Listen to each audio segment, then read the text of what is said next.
இந்த சகோதரி ரைஹானா பாத்திமா அவர்கள் நம்முடைய பேச இருக்கின்றார்கள். அவர்களை பற்றி சொல்லணும்னா ஒரு 5 நிமிஷம் பேசிட்டே இருக்கலாம் மாட்டிருக்கு. அந்த அளவுக்கு அவங்க திறமைகளையும் பல அவார்டுகளையும் வாங்கியிருக்கிறார்கள். MA political science. அவங்க ஒரு business woman, dedicated social worker. Thaiseer consultant என்ற ஒரு நிறுவனத்தில் ரெக்ரூட்மெண்ட் ஃபெசிலிட்டேட்டராக ஒரு 15 வருடங்கள் பணிபுரிந்து கொண்டிருக்கிறார்கள். Thaiseer consultant. 2020 phenomenal woman Madurai IAS அகாடமியில் அந்த அவார்டு வாங்கியிருக்காங்க. 2023 woman icon of the year, business excellent award, strong role model. நிறைய இருக்கு, எழுதி வச்சிருக்கேன், சொல்றதுக்கு நேரம் இல்லை. இன்ஷா அல்லாஹ் இதெல்லாம் சொல்வது எதற்காக என்றால் ஒரு புகழ்ச்சியோ தற்பெருமைக்காக அல்ல, ஒரு ரோல் மாடலாக எடுத்துக்கொண்டு நாம் இது போன்று முன்னேற வேண்டும் என்ற அடிப்படையில் தான் சொல்லப்படுகிறது. இன்ஷா அல்லாஹ் சகோதரி ரைஹானா பாத்திமா அவர்கள் நம்முடைய பேச இருக்கின்றார்கள். கல்வி, அறிவு, ஒழுக்கம், ஆளுமை, தனி மனித முன்னேற்றத்திலிருந்து சமூக மாற்றம் வரை என்ற தலைப்பில் நம்முடைய உரையாற்ற இருக்கின்றார்கள். அவர்களுக்கு சுமார் ஒரு 40 நிமிடங்கள் கொடுக்கிறோம். அஸ்ஸலாமு அலைக்கும் வரஹ்மத்துல்லாஹி வபரகாத்துஹு. அஸ்ஸலாமு அலைக்கும்.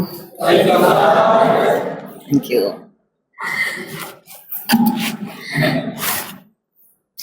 இந்த இடத்துல நின்று பேசக்கூடிய வாய்ப்பினை தந்த இந்த கவன் ஃபவுண்டேஷன் நிர்வாகிகளுக்கும், அது அன்வரின் சகோதரருக்கும், இந்த பள்ளிவாசலின் உலமாக்களுக்கும் என்னோட நன்றியை தெரிவித்துக் கொள்கிறேன்.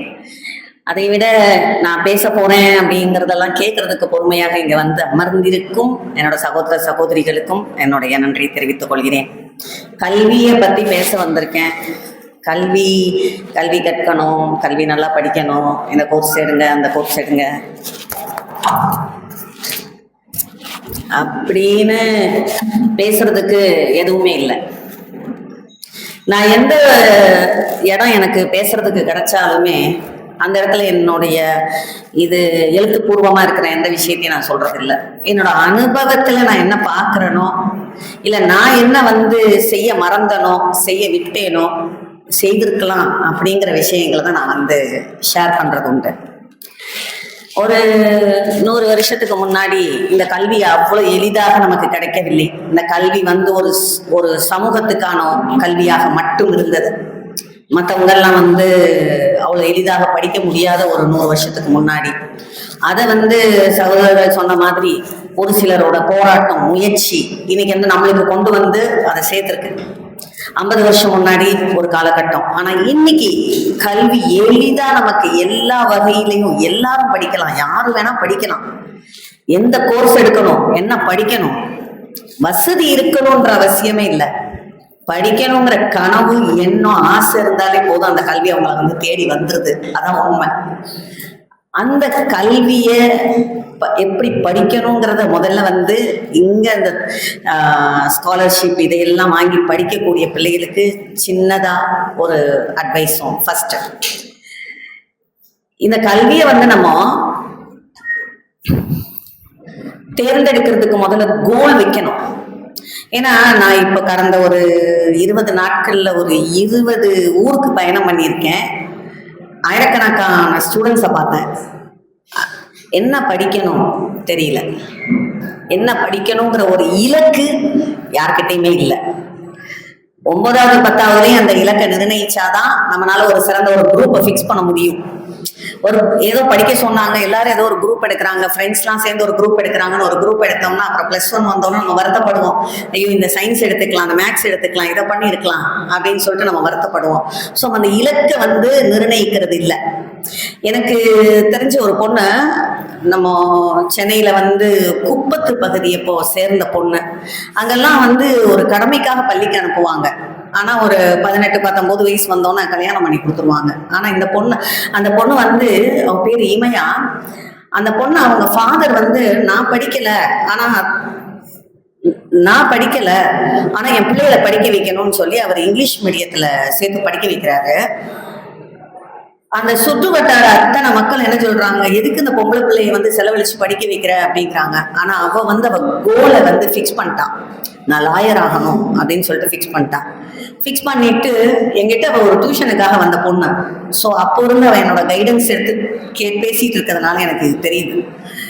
அவ வந்து லா ஆகணும்னு சொல்லிட்டு ஃபிக்ஸ் பண்ணிட்டு 10th முடிச்சுட்டு 11th எடுக்கும்போது சயின்ஸ் வேண்டாம், அதுலயே நம்ம மெனக்கிடணும், மேக்ஸ் வேண்டாம், நேரா பொலிட்டிக்கல் சயின்ஸ் ஹிஸ்டரி எடுத்துருவோம், அப்ப நம்ம லா படிக்கிறதுக்கு அது ரொம்ப ஈஸியா இருக்கும், அவளோட வழிமுறைகளை எளிதாக்கிக்கிறா அவ. ஸோ ஹிஸ்டரி எடுக்கிறா, பொலிட்டிக்கல் சயின்ஸ் எடுத்து படிக்கிறான். +1 வர்றா, நான் இந்த மாதிரி படிச்சுட்டு இருக்கேன் அப்படிங்கும். +1லயே அந்த லாவுக்கான என்ட்ரன்ஸ் எக்ஸாமையும் அட்டென்ட் பண்ணிட்டான். 11வது படிக்கும் போது அவளுக்கு தெரிய வருது, லா படிச்ச உடனே ஒரு எக்ஸாம் அட்டன் பண்ணா அந்த எக்ஸாம் எழுதின உடனே நம்ம ஜட்ஜ் ஆயிடலாம். நம்ம லா படிச்சு பிராக்டிஸ் பண்ணி அதுக்கு பிறகு ஜட்ஜ் ஆகணும்னு அவசியம் இல்லை. லா படிச்சு முடிச்ச உடனே ஒரு என்ட்ரன்ஸ் எக்ஸாம் எழுத நம்ம ஜட்ஜ் ஆகலாங்கிறது அவருக்கு தெரிய வந்துச்சு. உடனே 12வது முடிச்ச உடனே லாக்கு அப்ளை பண்ணிட்டு 12th முடிச்சிட்டான்னு அவங்க அப்பா வந்து செல்போன் வாங்கி கொடுத்தாரு. அது என் முன்னாடி தான் அந்த செல்போன்ல பாஸ்வேர்ட் ஃபிக்ஸ் பண்றா, 2030ன்னு பாஸ்வேர்ட் ஃபிக்ஸ் பண்றான். 2030ன்னா அவ ஜட்ஜ் ஆகிற வருஷமா 2030. அவளோட கனவும் கற்பனையும் உறுதியும் எந்த அளவுக்கு இருக்குன்னா, ஒரு தேதியை ஃபிக்ஸ் பண்ணி இந்த வருஷத்துல நான் ஜட்ஜ் ஆயிடுவேன்னு சொல்லிட்டு முடிவு பண்ணி சொல்லக்கூடிய அளவுக்கு ஆழமான ஒரு கோலா இருக்கும். இது நிறைய பேர்கிட்ட இல்ல. இதை வந்து கொண்டு செலுத்தி ஒவ்வொருத்தருக்கும் ஒரு அவேர்னஸ் ப்ரோக்ராம் மாதிரி நாங்க இப்ப அதை எடுத்து செய்துட்டு இருக்கோம். அடுத்து சரி ஃபோக்கஸ் வச்சாச்சு, அடுத்து என்ன பண்ணணும், அதை பத்தி ஆராய்ச்சி, என்ன எப்படி இதை அந்த கனவை எப்படி நிறைவேற்றுறது. பாரதி கண்ட கனவு மாதிரி அவன் வந்து ஒரு காணி நிலம் வேணும் அப்படின்னு கேட்கிறான். காணி நிலம் வேணும்னு கேட்டு விடல, காணி நிலம் வேணும், அந்த நேரத்துல எனக்கு வீடு வேணும், அவனுக்கு மொத்த தேவைகளையும் அவன் வந்து அந்த இடத்துல ஃபிக்ஸ் பண்ணி கனவு காண்றான். அந்த மாதிரியான அவனோட கனவு வந்து படிச்சு முடிச்சவன நம்ம என்ன ஆக போறோம், ஏதாக போறோம்ன்ற ஒரு, ஏன்னா இப்போ 50-60 வருஷத்துக்கு முன்னாடி நம்ம இருந்த காலகட்டம் மாதிரி இப்போ இல்லை. அப்ப வந்து ஒரு 100 மார்க் சென்டம் எடுத்தோம்னா அது ஒரு 4 பேர் தான் எடுப்பாங்க, இல்ல ஒருத்தர் எடுத்தாலே ஒரு பெரிய ஸ்கூலுக்கு ஒரு ஃபர்ஸ்ட் மார்க் தான். ஆனா இன்னைக்கு 100 பேர் 100 மார்க் சென்டம் எடுக்கிறாங்க. இந்த காம்படிட்டிவ் வேர்ல்டுல நான் அடுத்து என்ன பண்ணணும், அதுக்கான ஸ்கில் டெவலப்மெண்ட் நம்ம என்ன வளர்த்து வச்சுக்கணும் அப்படிங்கிற அந்த ஆராய்ச்சி. சரி முடிவு பண்ணிட்டேன், என்ன நான் படிக்கணும் தெரிஞ்சுக்கிட்டேன், இதை வந்து நான் எப்படி செயல்படுத்தணும். கனவு கண்டுகிட்டே இப்ப வீட்டுல படுத்து கிடந்தா நடக்குமா, முடியாது. ஸோ நான் அதை நோக்கி என்னுடைய உழைப்பை போடணும், உழைப்பை போட்டு அதை அச்சீவ் பண்ணணும். இந்த நாளும் இருந்தா நீ வெற்றி கொண்டுட்டியா, கோல் ஃபிக்ஸ் பண்ணிட்ட, ஆராய்ச்சி பண்ணி நீ உன்னுடைய ரூட்டை ஃபிக்ஸ் பண்ற, ஹார்ட் ஒர்க் போன்ற, இதெல்லாம் மட்டும் உனக்கு கொடுத்துருமா, இல்ல, இறைவனோட நாட்டம் வேணும். அவனோட பாதுகாப்போட நம்ம போனாதான் நம்மளால வந்து ஒரு விஷயத்தை ஜெயிச்சு கொண்டு வர முடியும். ஸோ எல்லா வழியிலையும் முயற்சி பண்ணி ஒரு கல்வியை நம்ம ஃபர்ஸ்ட் எடுக்கிறோம். கல்வி எடுத்தாச்சு. கல்விங்கிறது இன்னைக்கு என்ன, தட்ஸ் a விசிட்டிங் கார்டு. எதுக்கு, வேலைக்கு. என்ஜினியரிங் இப்ப படிக்கும் போதே எதுல எவ்வளவு சம்பளம் கிடைக்கும், ஐடில நிறைய சம்பளம் வாங்குறான், நிறைய செலவழிக்கிறான். அப்ப நம்ம எல்லாரும் என்ன செலக்ட் பண்ணணும், ஐடி ஜாபை தான் செலக்ட் பண்ணணும். இப்படியான ஒரு கண்ணோட்டத்துலதான் இன்னைக்கு கல்வியோட வழிகாட்டல் போய்கிட்டு இருக்கு. அப்படி இல்லாம கல்வி நாலேஜ் ஆகாது. Education is not knowledge. கல்விங்கிறது நம்மளுக்கான அறிவு, பேப்பர் நம்மளுக்கு கொடுக்கக்கூடிய ஒரு அங்கீகாரம். ஆனா உண்மையாவே கல்விங்கிறது என்ன, அறிவார்த்தமா இருக்கிறது தான் கல்வி. இந்த கல்வி கற்றிருக்கன்னா இந்த கல்வியை கற்று அறிவார்த்தம் எவ்வளவு நீ வளர்த்து வச்சிருக்க அப்படிங்கிறது தான்.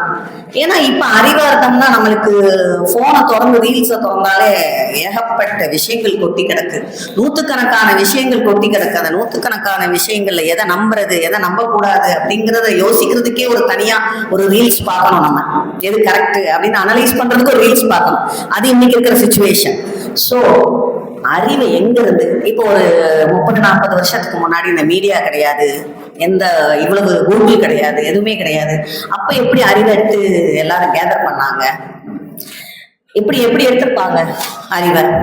யாருக்காவது ஒரு ஐடியா? இந்த ஜெனரேஷன் எல்லா மீடியாவும் வந்த பிறகுதான் நம்ம வந்து அறிவார்த்தமா இருக்கணுமா, இல்ல ஒரு 50-100 வருஷம் முன்னாடி எல்லாம் நாலேஜபிள் பர்சனே இல்லையா, இருந்திருக்காங்க இல்லையா? எப்படி இருந்திருப்பாங்க,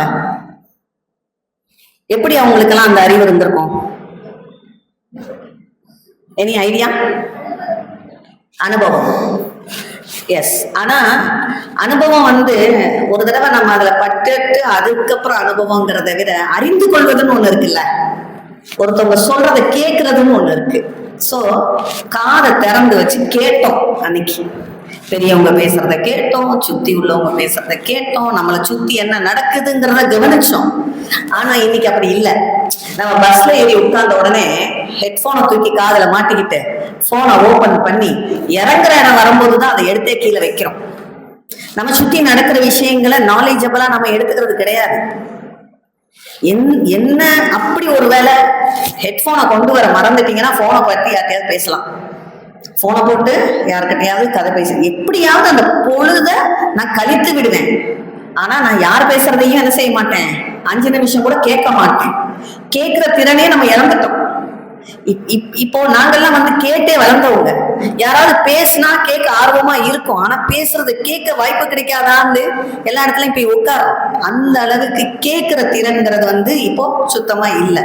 ஸோ இப்போ நம்ம இத ஒரு பாயிண்டா எடுத்து நம்ம மற்றவங்க பேசுறத காது கொடுத்து கேட்டு அதை நம்ம உள்வாங்கி கொள்ள வேண்டும். இந்த நாலேஜ் இப்போ எனக்கு இந்த ஐஏஎஸ் படிக்கிறோம், எம்பிபிஎஸ் படிக்கிறோம், ஐடி ஜாப்ல இருக்கோம், லட்சக்கணக்காக சம்பளம் வாங்குறோம். ஆனா மனுஷனா இருக்கோமா? மனுஷனா இருக்கோமா? ஹியூமன் பீயிங்கா இருக்கோம்? இல்ல, அழிஞ்சுக்கிட்டு வரோம். அதாவது வந்து எந்த இடத்துல போய் நின்னாலும் பெண்களுக்குன்னு ஒரு ப்ரோக்ராம் கூப்பிடுறாங்க, பெண்கள் முன்னேற்றத்துக்கு கல்வி கற்க வாங்க அப்படின்னு சொல்லவே தேவையில்லை. அது கிடைக்காத நேரத்துல வந்து 50 வருஷத்துக்கு முன்னாடியே வந்து பெண்கள் வந்து கல்வி கற்றுட்டாங்க. இப்போ வந்து அது எனக்கு எளிதா கிடைக்குது. திரும்ப நான் போய் இந்த கல்வி கற்க வாங்க பெண்கள் அப்படின்னு எனக்கு சொல்றதுக்கான வேலை இல்லை. கற்ற கல்வியை வைத்து நீ எப்படி அதை வந்து செயல்படுத்தி கொண்டிருக்கிறாய், அந்த கேள்விதான். அந்த கேள்விக்கான பதில் தான் எனக்கு இப்ப தேவைப்படுது. ஏன்னா நான் ஏன் வந்து என்னோட அனுபவ ரீதியா தான் பேசுவேன் அப்படின்னு சொல்றேன்னா, நான் வந்து அதிகமா டிராவல் பண்றேன், அதிகமா மக்களை கடந்து வர்றேன், லட்சக்கணக்கான மக்களை கடந்து வர்றேன், லட்சக்கணக்கான பிரச்சனைகளை சந்திச்சுட்டு வரேன். அப்ப இதெல்லாம் பார்க்கும்போது ரொம்ப பதட்டமா இருக்கு. எப்படிடா இந்த உலகம் போய்கிட்டு இருக்கு, இதுல இன்னொரு ஜெனரேஷனோட நம்மளால வாழ முடியுமா அப்படிங்கிற ஒரு கேள்விதான் நம்ம முன்னாடி வந்து நிக்குது. அவ்வளவு மோசமா போயிட்டு இருக்கு இன்னைக்கு இருக்கிற காலகட்டம். அதாவது நம்ம வந்து எஜுகேஷன் படிக்காத காலத்துல சில அறிவார்த்திகள் நான் பார்த்திருக்கேன். ஒரு ஐயர் அம்மா, அவங்க பேர் மீனாட்சி. நான் அப்போ சின்ன பிள்ளையா இருக்கும்போது அவங்க எங்க ஃபாதர் கிட்ட ட்ரீட்மெண்ட்டுக்கு வருவாங்க. அந்த அம்மா அதிகபட்சம் போறதுனா ஒரு 3வது 4வது படிச்சிருக்கோம். டாக்டர் கிட்ட வந்து அவங்களுக்கு ஒரு 7 பிள்ளை, 4 ஆம்பளை பிள்ளை 3 பொம்பளை பிள்ளை. ஒவ்வொருத்தரையும் ஒரு பிள்ளையை கூட்டிட்டு வரும்போதே டாக்டர் அவங்களுக்கு இவனுக்கு வந்து சளி பிடிச்சிச்சு, நான் இதை கொடுத்துட்டேன், இதை செஞ்சுட்டேன், எல்லாத்தையும் அந்த அம்மாவே செஞ்சிடும். அதுக்கப்புறம் எதுக்கு டாக்டர்கிட்ட வருதுன்னு எனக்கு தோணும். எந்த பிள்ளைய கூட்டிட்டு வந்தாலுமே அந்த அம்மாவே அந்த இதுக்கான சொல்யூஷன் எல்லாம் சொல்லிடும். இப்படி எல்லாம் நான் பண்ணிட்டேன் அப்படின்னு டாக்டர் கிட்ட வந்து ஃபர்ஸ்ட் அவரை பேசவே விடாது. கடன்னு அந்த அம்மாவே சொல்லிட்டு அடுத்த கேள்வி, இந்த பையன் இதை படிச்சிட்டு இருக்கான், அவனை நான் அடுத்து என்ன செய்ய சொல்லணும், அவன் இந்த பரீட்சை எழுதணும். அப்போ அந்த டாக்டரை பார்க்க வர்றது வைத்தியம் பார்க்கறதுக்கு இல்லை, தன்னுடைய அறிவை வளர்த்துக்கிட்டு தன் பிள்ளைக்கு என்ன வழிகாட்டணும்ன்றது காட்டுறதுக்காக. இன்னைக்கு அந்த 7 பிள்ளைகளும் அரசாங்க உத்தியோகத்திலையும் பேங்க் ஜாப்லையும் எல்லாருமே அந்த 3வது 4வது படிச்ச அந்த காலத்துல எந்த டிவியும் எந்த ரீல்ஸும் பார்க்காம வளர்ந்த ஒரு அக்ரஹாரத்து ஒரு பெண்மணி. அவங்க வந்து தன்னுடைய குடும்பத்தை செட்டில் பண்றதுக்கு என்ன தேவைப்பட்டது? எஜுகேஷனா? அறிவார்த்தம். இப்போ எல்லாருமே வந்து ஐஏஎஸ் ஆகணும், ஐபிஎஸ் ஆகல, ஹோம் மேக்கர் ஆகிறதுக்கு நமக்கு நிறைய வாய்ப்பு இருக்கு. அந்த ஹோம் மேக்கரோட வேலை என்ன? அடுத்த சமுதாயத்தை நல்ல சமுதாயமாக நல்ல பிள்ளைகளை கொண்டு வர்றதுதான் அவங்களோடது. அது வந்து இன்னைக்கு நிறைவேறி இருக்கா?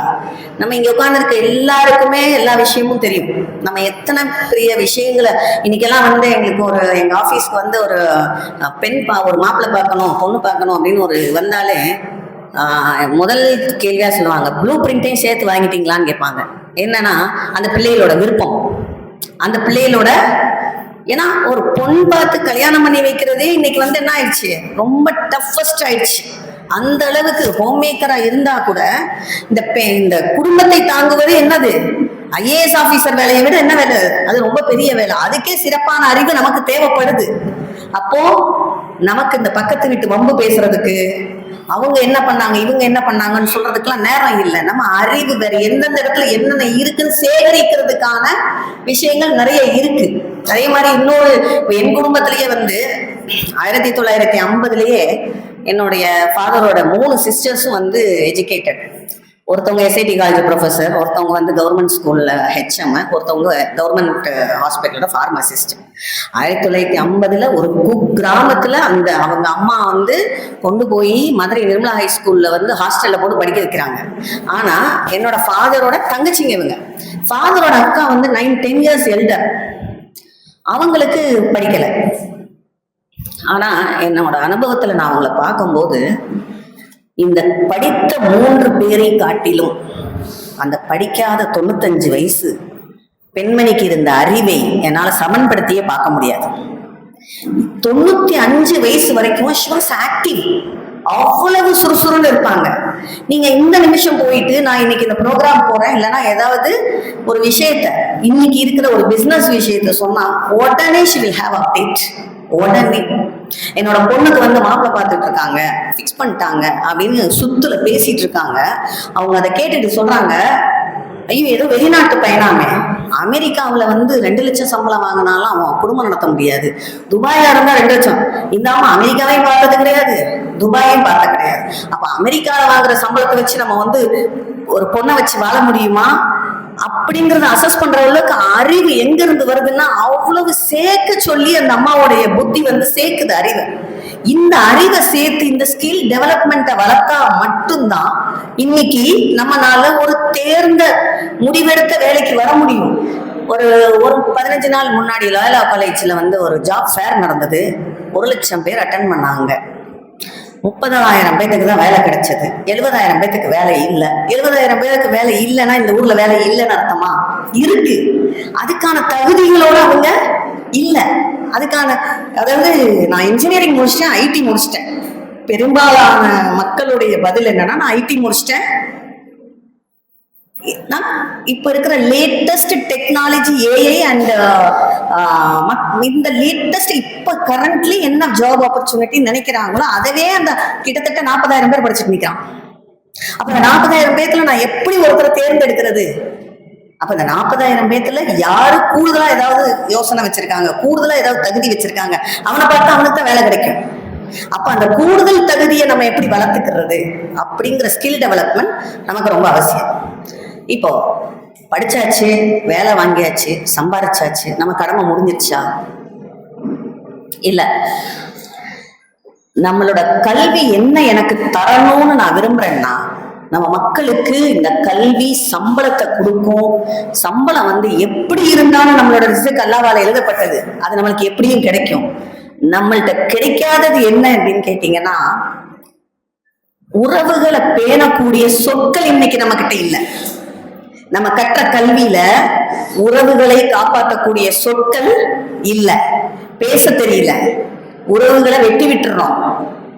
ஒரு பெற்றவங்களை பார்த்துக்க முடியல, கூட பிறந்தவங்க கூட உறவை வளர்க்க முடியல, பிள்ளைகளோட நார்மலா இருக்க முடியல. இந்த சொற்களை தெரிஞ்சுக்க முடியாத கல்வி என்ன கல்வி நம்ம கற்றுவிட்டு வந்தோம்? அதுதான் என்னோட கேள்வி இங்க. சோ இந்த கல்வி கற்கும் போது இந்த கல்வி கற்பவருடைய விளைவு என்னவா இருக்கணும்னா இந்த சொற்களை தேடி நம்ம அன்பான வார்த்தைகளை பேசுறதுக்கு, இதுதான் நம்மளுக்கு இஸ்லாத்தும் சொல்லி கொடுத்துருக்கு. நம்மளுடைய கல்வி வந்து மறைச்சிருச்சா இல்ல மறக்கடிச்சிருச்சா, எங்க இதை தொலைக்கிறோன்றது எனக்கு தெரியல. நம்மளுக்கு இன்னைக்கு உறவுகளை காப்பாத்திக்க முடியல, அந்த உறவுகள்ல பிளவுகள் இருந்ததுன்னா நம்மளால வந்து சக்சஸ்ஃபுல் ரிசல்ட்டான லைஃப் இருக்காது. என்னைக்கு நாம வந்து குடும்பத்தை பெற்றவங்களை பாக்குறோமோ, வீட்டை பாக்குறோமோ, உறவுகளை மேய்க்கிறோம், அப்பதான் நம்மளால அடுத்த லெவலுக்கு என்ன வர முடியும், சமுதாயத்தை நோக்கி நகலவே முடியும். இன்னைக்கு நான் சமுதாய பணியில இருக்கேன். நான் சோஷியல் ஒர்க்கர். அது நான் சொல்லிக்கிறது எனக்கு ஒரு சந்தோஷம். சோஷியல் ஒர்க்கரா இருந்துகிட்டு என்னோட சகோதரி கூட நான் சண்டை போட்டுட்டு இங்க சோஷியல் ஒர்க்கரா நிக்கிறதுக்கான தகுதி எனக்கு என்ன இருக்காது? இருக்காது. என் குடும்பத்துக்கான கடமையெல்லாம் நான் சரியா செஞ்சு முடிஞ்சிருந்தா தான் நான் இங்க வந்து நின்று பேச முடியும். அதுதான் எனக்கான தகுதி, அதுதான் எனக்கான நிறைவு. அப்போ எஜுகேஷன், கல்விங்கிறது நம்மளுக்கு வந்து நம்மளோட சொற்களை கரெக்ட் பண்ணிக்கிட்டோம்னா நம்மளோட செயல்பாடு எப்படி ஆகும்? தெளிவா இருக்கும். நம்ம செயல்பாடே நம்மளோட பழக்கமா மாறிடும். நம்மளோட பழக்கமே நம்மளோட விதியா மாறி வந்து நமக்கு நிற்கும். அதனால கல்வி கற்கிறதுங்கிறது வந்து it's not a knowledge. Knowledge என்னங்கிறத தேடி நம்ம கத்துக்கணும். இங்க இருக்கிற பெரும்பாலுமா மாணவர் மாணவியர்ங்கிறத விட பெற்றோர், நாங்க படிச்சு முடிச்சுட்டு வந்துட்டோம், இனிமே நாங்க என்ன செய்ய முடியும்? நாங்க அந்த பிள்ளைகளுக்கு என்ன செய்ய முடியும்? நான் நல்லா தான் வளர்க்குறேன், அந்த பிள்ளை அப்படி இருக்கு, நான் என்ன பண்ண முடியும்? இது நம்ம சொல்லி கொடுத்து எதையும் வளர்க்க முடியாது. 1 வயசு 2 வயசு பிள்ளைங்க நம்ம சொல்லி கொடுத்துட்டு இருப்போமா, இப்படி உட்காரு, இப்படி எந்திரி, இப்படி தமிழ் பேசு அப்படின்னு. தெலுங்கு வீட்டு பிள்ளை தெலுங்கு பேசும், உருது பேசுற பிள்ளை உருது பேசும். ஏன் பேசுது? அப்சர்வேஷன்ல பேசும். எதையுமே நம்ம யாருக்கும் சொல்லி கொடுக்க தேவையில்லை, அப்சர்வேஷன். சோ அப்ப நம்ம என்ன பண்ணணும்? நம்ம ரோல் மாடலா இருக்கணும். நம்ம போனை எடுத்து இந்த தங்கச்சியை பத்தி அந்த தங்கச்சி கிட்ட, இந்த பக்கத்து வீட்டை பத்தி அந்த அப்படிங்கிற பேச்சை நம்ம வந்து போன்ல என்ன செய்யறோம்? பேசிட்டு இருப்போம். நம்ம பேசுற பேச்சு, நம்ம செய்யற செயல் எல்லாமே எங்க பதிவாகிட்டு இருக்கோம்? நம்ம வீட்டு பிள்ளைகிட்ட தான் பதிவாயிட்டு இருக்கோம். நமக்கு தெரியாம ஒரு கிரைம் நம்ம என்ன பண்ணிட்டு இருப்போம்? அந்த நேரத்துல நம்ம கோபமா இருந்திருப்போம். நம்ம ஒரு கோபத்தை பதிவு பண்ணிட்டு இருப்போம். அந்த கோபம் ஆட்டோமேட்டிக்கா என்ன செஞ்சிடும்? பிள்ளைகிட்ட போய் பதிவாயிடும். அப்ப நம்ம என்ன செய்யணும்? சொற்களை பாதுகாத்துக் கொள்ளணும். நம்ம வாயில இருந்து வர சொற்களை பாதுகாத்துக் கொள்ளணும். நம்ம செய்யற கடமை. பிள்ளை வளர்க்கறதுக்காக சொல்றேன் நான் இது.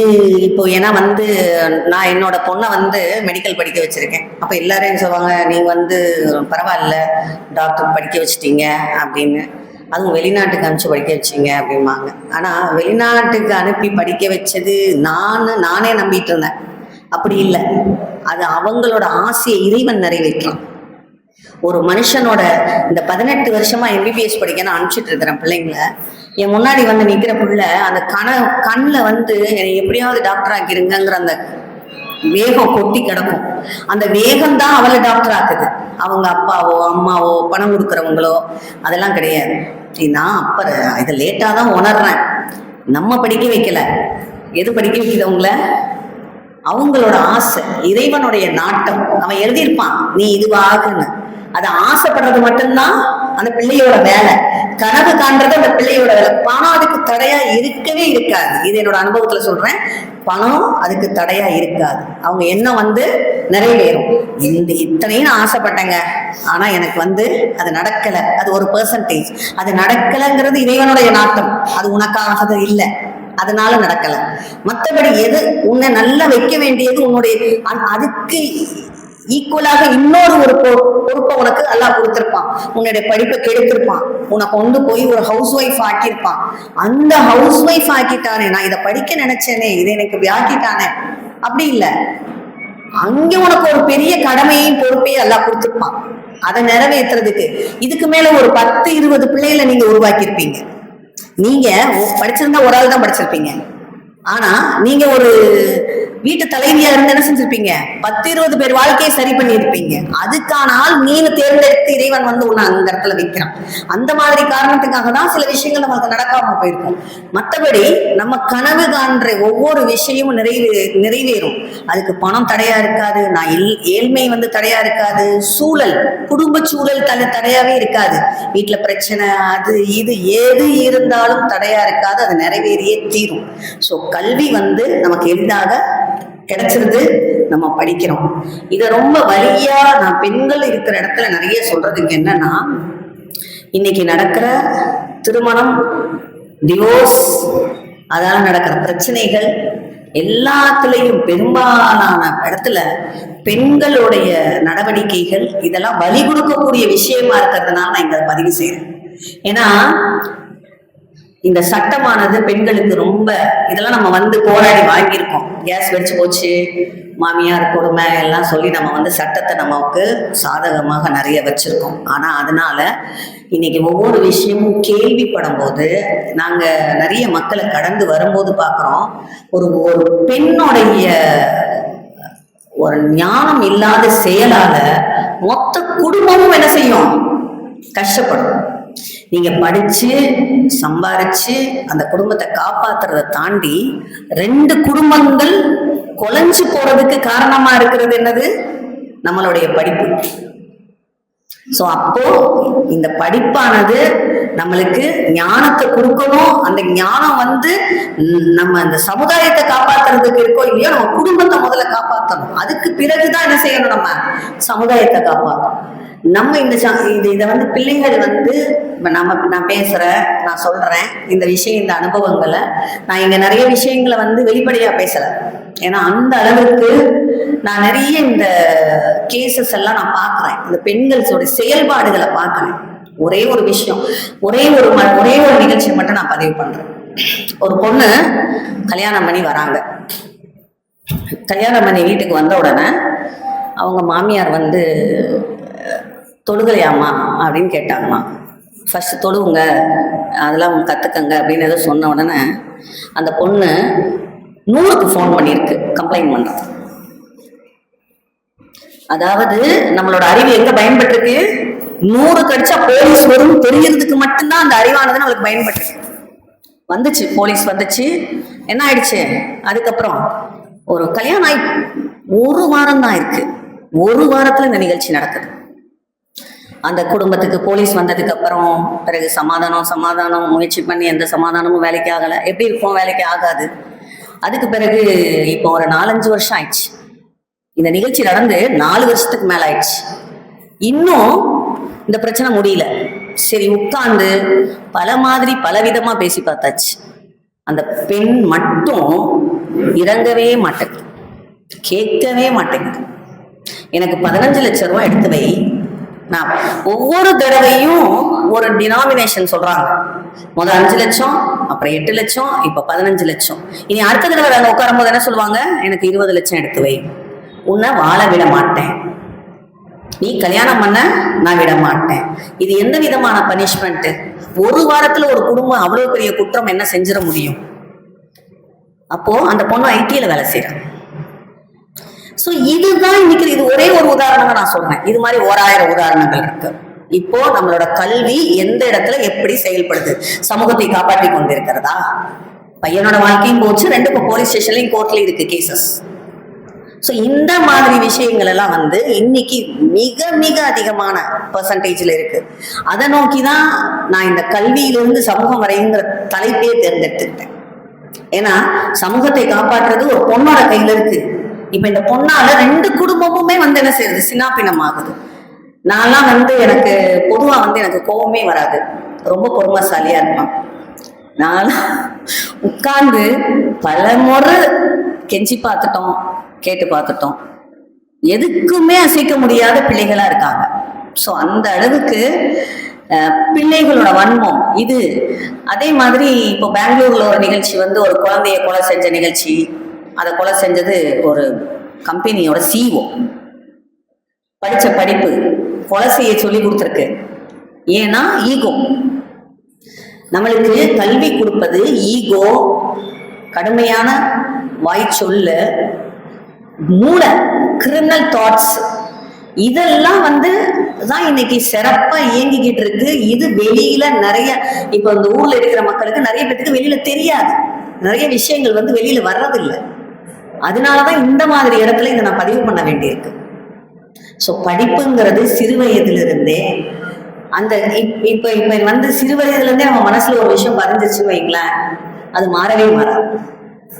அந்த விஷயம் எப்படி பதிய வைக்கணுங்கிறது தான் நம்மளுக்கு ரொம்ப முக்கியம். இப்ப எனக்கு வந்து என்னோட வயசுல இன்னைக்கு வரைக்கும் என்னோட ஃபாதருக்கு பிடிக்காத ஒரு விஷயத்த நான் செய்யவே மாட்டேன். ஏன்னா அது மனசுல ஆணித்தரமா பதிஞ்சு போயிடுச்சு. அது எதனால பதிஞ்சு போச்சு? அவர் அடிச்சு சொல்லல, கண்டிச்சு சொல்லல, அவர் நடந்துக்கிறாரு, அன்பா நடந்துப்பாரு. இது அவர் அந்த அன்பு, அந்த குடும்ப கட்டுப்பாடு மட்டும்தான் அதை வந்து மனசுல பதிய வச்சுச்சு. நீ இப்படி நடந்துக்கணும், இப்படிதான் இருக்கணும்னு யாரும் எனக்கு சொல்லலை. ஸோ இது நம்ம ஃபாதர் சொன்னாரு, இது மாதிரி நடந்தா இந்த பிரச்சனை வரும் அப்படிங்கிறது மனசுல உள்ள கணக்கு. இன்னைக்கு அதை கேட்கக்கூடிய பொறுமையோ இதுக்கு கேட்கக்கூடிய விஷயங்களோ எதுவுமே பிள்ளைகளுக்கு இல்லை. இப்ப நம்ம வந்து ஸ்கூலுக்கு போய் கோர்ஸ் செலக்ட் பண்றது படிக்கிறத பத்தி நான் பேச வரல. இந்த கல்வி கற்றா அதனுடைய விளைவு வந்து எவ்வாறு இருக்க வேண்டும், அது எவ்வாறு இந்த சமூகத்தை காப்பாற்ற வேண்டும், சமூகத்தை முன்னோக்கி கொண்டு போக வேண்டும். அதாவது சமூகத்தை காப்பாற்றுறதுன்னா சும்மாவே உட்கார்ந்துதான் நம்மளால இப்ப அதை செய்ய முடியாது. ஒரு 100-10 பேராவது, இப்ப அன்வர்தீன் சகோதரர் வந்து இதை எடுத்து இந்த காரியத்தை செய்யறாங்க. அதுக்கு இடையில வந்து நிறைய விஷயங்கள் இருக்கும், அவங்களுடைய சொந்த அலுவல்கள் இருக்கும், சொந்த விஷயங்கள் இருக்கும். அதையெல்லாம் ஒரு ஓரமா வச்சுட்டு இதை நமக்கு செய்யணுங்கிற எண்ணம் ஒரு இடத்துல எழும்பணும். அது மாதிரி 100-10 பேர் எடுத்தாதான் அடுத்த தலைமுறைக்கு சில விஷயங்கள் எடுத்துட்டு போக முடியுது. அதனால இப்ப நான் இன்னைக்கு வந்து என்னோட 2-3 நிகழ்ச்சியோட சேர்த்துதான் இந்த நிகழ்ச்சி இருந்தது. அந்த நிகழ்ச்சிகள் வந்து 2ஆம் தேதி 3ஆம் தேதிக்கு தள்ளி போயிடுச்சு. அப்ப நான் இங்க வந்தது இந்த ஒரே ஒரு விஷயத்துக்காக தான். அப்ப வரணும்னு ஏன் நினைக்கணும்னா, நாங்க சோசியல் ஒர்க்ல இருக்கிறேன் அப்படிங்கிறதுனால. இந்த சோசியல் ஒர்க் எப்படி எனக்கு சரி இந்த மாதிரி போய் செய்யணும் அப்படின்னா எதுக்காக நாங்க செய்யறோம், எதுக்காக இவ்வளவு தூரம் சென்னையில இருந்து நான் வந்திருக்கேன், எதுக்காக அங்கிருந்து இங்க வந்து நான் வந்து செய்துட்டு போகணும், இது எப்படி என்னோட மனசுல பதிஞ்சுதுன்னா, என்னோட ஃபாதர் அந்த மாதிரிதான் இருப்பார். அதாவது அவர் ஒரு டாக்டர். அவரை பத்தி சார் சொன்ன மாதிரி நிறைய பேருக்கு தெரியும். அவர் என் மனசுல சொன்ன விஷயம் என்னன்னா, நான் ஒரு பேஷண்ட்டை பார்த்துட்டு எனக்கு கையில காசு வாங்குறதுக்கு கை கூசுதும்பார். அவர் கை நீட்டி ஃபீஸ் வாங்கினதே கிடையாது. அவரோட இத்தனை வயதுல அந்த டிரா திறந்திருக்கும், அவருக்கு பக்கத்துல ஒரு டிரா. அந்த பேஷண்ட் வந்து அவங்களே அவங்க பணத்தை போட்டுட்டு போவாங்க. அந்த மாதிரிதான் அவரோட சேவை வந்து இருந்தது. நான் படிச்ச படிப்பு அதே மாதிரி. நான் வந்து இந்த எஜுகேஷன் ஆபீஸ் சென்டர்லாம் வர்றதுக்கு முன்னாடி நான் வந்து ஆக்சுவலா என்டர்பிரனர். 30 வருடங்களாக வியாபாரத்துல இருக்கிற ஒரு விமன். என்னுடைய இது வந்து நகை வியாபாரம், கல்யாண பத்திரிகை, இதுதான் என்னுடைய ஓன் பிஸ்னஸ். எதுக்காக நான் பிஸ்னஸ்க்கு வந்தேன்னா, என் ஃபாதர் கேட்டுக்கிட்ட ஒரு விஷயம், நான் வந்து என்னோட மெடிக்கலை வந்து சர்வீஸா பண்ணணும், நீ வந்து பிஸ்னஸ்ல சம்பாதிக்கணும். ஒரு ஆள் பிஸ்னஸ்ல சம்பாதிச்சு கொடு, நான் படிச்ச படிப்பு என்ன செய்யறேன், சேவையா பண்றேன் அப்படின்னாரு. அவரோட இன்ஸ்பிரேஷன் கடைப்பிடிச்சு கொடுத்து கல்யாண பத்திரிகை கடை வைக்க சொல்லி, இதெல்லாம் வந்து அவரோட இன்ஸ்பிரேஷன். அதனாலதான் நான் வந்து என்ன வியாபாரத்துக்கே வந்தேன். ஸோ நம்ம அவர் இப்ப வந்து மூத்தைட்டாரு, பட் அவருடைய எண்ணங்கள் எனக்குள்ள அப்படி பதிவாயிடுச்சு. அதனால என்னால முடிஞ்ச வரைக்கும் medical camp, medical services, medical campaign. இப்போ எப்படி மெடிக்கல் கேம்ப்னா, நான் உங்களுக்கு வைத்தியம் பார்க்குறேன், நான் உங்களுக்கு கண்ணாடி வாங்கி தர்றேன், நான் உங்களுக்கு டென்டல் ட்ரீட்மெண்ட் பண்ணுறேன், இது இல்லை. இது எல்லாருமே பண்றாங்க.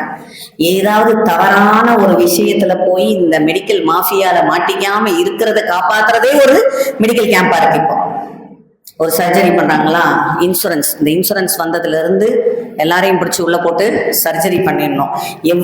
எவ்வளவு வசதிகள் வாய்ப்புகள் எல்லாமே வளர்ந்து வந்துச்சோ, வளர்ந்து வரும்போது நம்மளுக்கு என்ன ஆயிடுச்சு, அதுல வந்து நம்ம ப்ரொடெக்ட் பண்ணிக்கிறதுக்கே நம்ம நிறைய படிக்க வேண்டியிருக்கு. என்னோட மகனுக்கு வந்து கப்பல்ல வேலை பார்க்கறான்.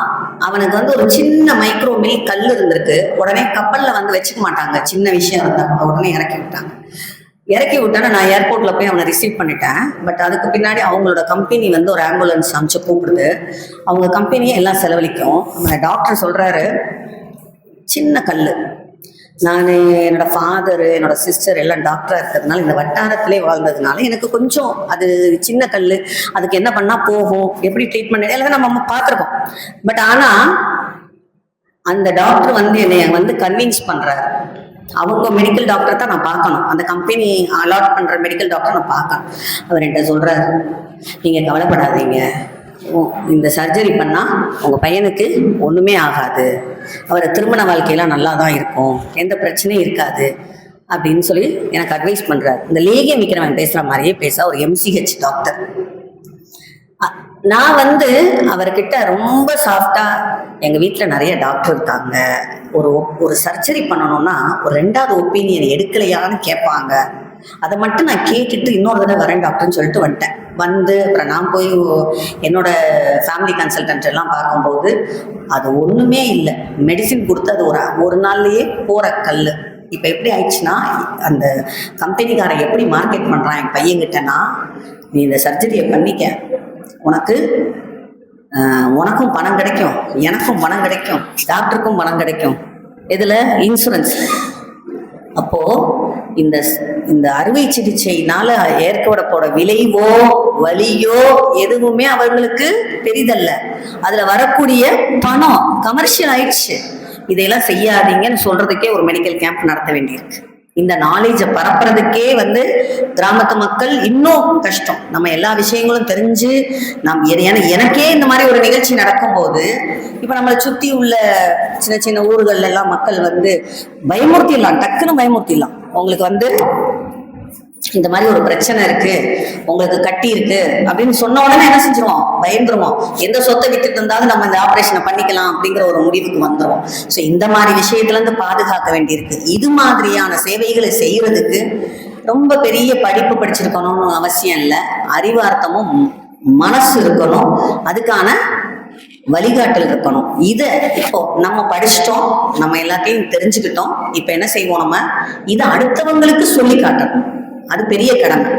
என்னால போய் சர்வீஸ்லாம் பண்ண முடியாது, ஊரால என்னால சொல்ல முடியாது. அட்லீஸ்ட் என்னை சுத்தி உள்ளவங்களுக்காக நான் எனக்கு தெரிஞ்ச நாலேஜை நான் பங்கு போடணும். அது ரொம்ப முக்கியமான கடமை. இது பிள்ளைகளை நீங்க வளர்க்குற விதத்துலதான் நாளைக்கு உங்களுடைய விஷயங்கள் நிர்ணயிக்கப்படுது. நம்மளுடைய பெற்றோரை நம்ம எப்படி பார்த்துக்கிறோம், நம்ம எப்படி நடக்கிறோம் அப்படிங்கிற ரோல் மாடலா நீங்க நடந்தீங்கன்னா உங்களோட பிள்ளைகளுக்கு எதையுமே சொல்லி தரவில்லை, அவங்க அதை அப்படியே ஜெராக்ஸ் பண்ணுவாங்க. அதனால செல்போன் யூஸ் பண்றதா இருக்கட்டும், பேசுறதா இருக்கட்டும், எதுவுமே நீங்க நடந்துக்கிற முறை தான். ஸோ இந்த கல்வியைத்தான் நான் இங்க சொல்ல வந்தேன். கல்வி கற்றல்ங்கிறது பிஏ, எம்ஏ, பிஇ, எம்பிபிஎஸ் இந்த போடுறத பத்தி கிடையாது. அறிவார்த்தம். படிக்கலங்கிற எண்ணம் யாருக்குமே வேண்டாம். எல்லாமே அறிவாளிங்க. உங்களுக்குள்ள உள்ள திறமையை நீங்க வெளியே எடுத்து யோசிச்சு பார்க்கணும். உங்களுடைய செயல்பாடுகளை கொஞ்சம் மாத்திக்கணும். இது இருந்தாலே ஒரு சமுதாயத்துக்கு நம்ம கொடுக்கக்கூடிய சிறந்த பணி. அவர் சகோதரர் ஜமான் சொன்னது மாதிரி சமுதாய பணிக்கு வெளியில வர்றதுக்கு நம்மளை சுத்தி நம்ம ஊருக்குள்ள நம்ம செய்யற மாற்றம் தான் நம்மளுடைய நாட்டையே மாட்டி கொடுக்க போகுது. நம்ம பிள்ளைகள் தான் நம்ம நாட்டை மாத்தி கொடுக்க போறாங்க. இப்போ ஒரு 4 நம்ம முஸ்லீம் சர்க்கிள்ல இந்த ஊர்ல இருக்கலாம் அந்த இயக்கம். ஒரு ஐஏஎஸ் ஐபிஎஸ் படிக்கிற மக்கள் ஒரு 4 பேர் சேர்ந்து ஒரு ஐஏஎஸ் அகாடமி உருவாக்கி இருக்காங்க. அதுல அவங்க அவங்களோட கொள்கையே என்னன்னா, இவங்க 4 பேர்த்த ஒவ்வொருத்தரும் 4 பேர்த்த படிக்க வைக்கணுங்கிறது அவங்களுடைய சமூக சேவை. அந்த 4 பேரை படிக்க வைக்கிறதுக்கு அவங்க சம்பளத்துல இருந்து அவங்க செலவு செய்யறாங்க. அவங்க கிட்ட அவங்க வாங்கிக்கிற வாக்குறுதி என்னன்னு கேட்டா, அந்த 4 பேர் இன்னொரு 4 பேரை உருவாக்கணும். இந்த மாதிரி இஸ்லாமிய சமுதாயத்துல ஐஏஎஸ் ஐபிஎஸ் எல்லா அதிகாரிகளும் எல்லா துறையிலும் இருக்கணுங்கிறதுக்காக ஒரு மக்கள் செயல்பட்டு வர்றாங்க. எல்லா ஊர்லயும் அவங்களோட காலத்தரம் பயிற்சிட்டு வர்றாங்க. இதை பத்தியான நாலேஜ் உங்களுக்கு இல்லைன்னா அவர் அன்வதீன் சார் கிட்ட அதுக்கான டீட்டெயில்ஸ், ஐஏஎஸ் ஐபிஎஸ் படிக்கணும்னு நினைக்கிறவங்களுக்கு அவங்க உணவு செலவு எல்லாமே அவங்களே செய்து படிக்க வைக்கிறாங்க. ஆனா அவங்க போன்ற ஒரே கண்டிஷன், அந்த இயக்கத்துல இருந்து அடுத்து ஒரு 4 பேர்த்த உருவாக்குறதுக்கு சப்போர்ட் பண்ணணும். எல்லாருமே எல்லா போஸ்டிங்லயும் இருக்காங்க.